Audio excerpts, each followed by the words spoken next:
Hello everyone. Have you ever been sewing a garment that was turning out great, but ended up being disappointing when it came down to the finishing details?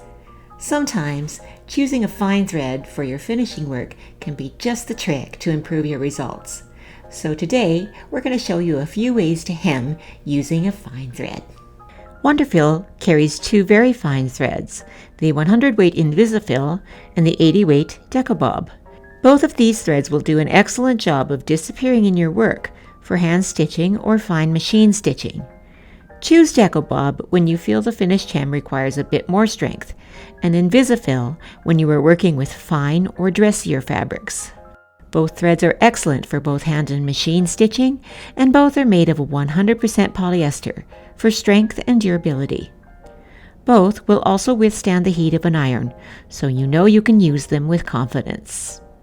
The first technique we're going to cover is a hand-stitched blind hem. Prepare your hem by finishing the raw edge, by either turning under a narrow edge and stitching, or by serging the edge. Mark and press your hem, easing the edge if necessary to create a curved hem. Pin or baste the hem in place, placing the pins or basting away from the edge to allow room for stitching.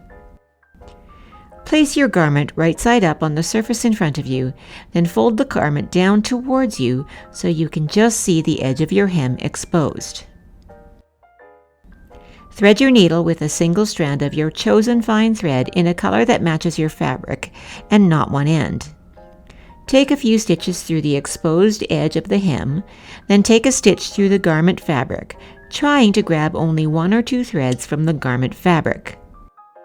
This takes a bit of practice, but since the fine thread will be very inconspicuous, you will be able to achieve great results even if you are just beginning.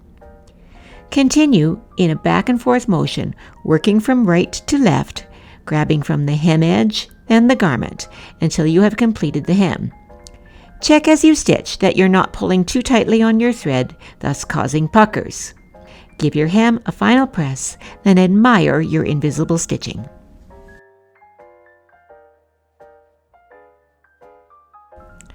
If you are working on a hem that requires a bit of stretch, the technique is a bit different.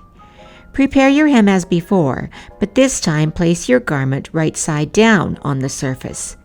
Take a few small stitches in the hem. Then take a right to left stitch in the garment, to the right side of your last stitch, again only grabbing a few strands of fabric.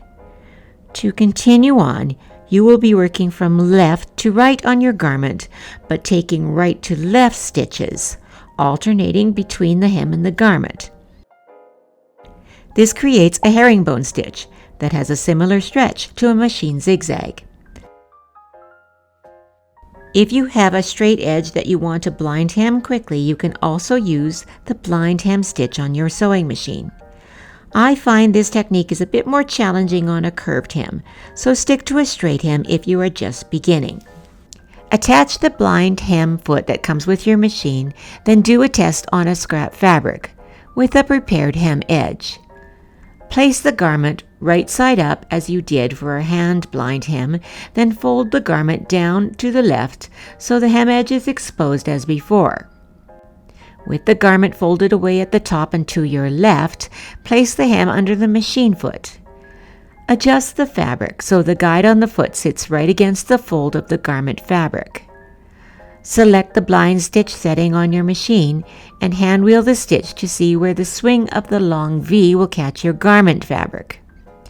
Adjust the stitch width so the swing just barely grabs your garment fabric, and the straight stitches land on the hem edge of the fabric. Practice a bit on your scrap, making sure to keep your stitches straight and catching just barely on the fold edge.